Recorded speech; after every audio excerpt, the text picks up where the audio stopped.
Во демантот се истакнува: да не беше изречено пред медиумите, немаше да верувам дека такво нешто може и да се помисли, а не да се каже некој да биде против.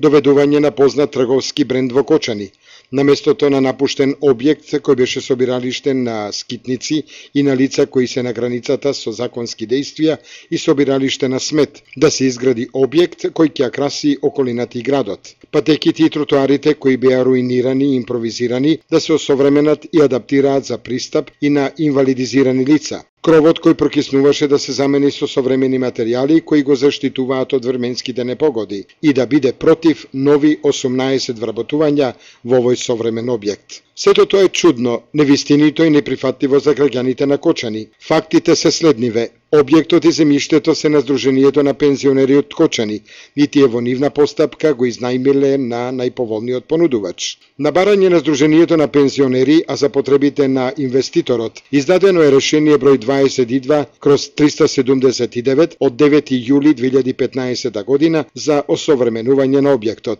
Ние се залагаме за создавање услови за секој нов инвеститор и за секое ново работно место. Затоа, сите обвинувања ги сметаме за нелогични и отфрламе какви било партиски и бизнис делки и незаконски действија. Градбата е легална, инвестициите продолжуваат, се истакнува во демантот на градоначалникот на општина Кочани Ратко Димитровски.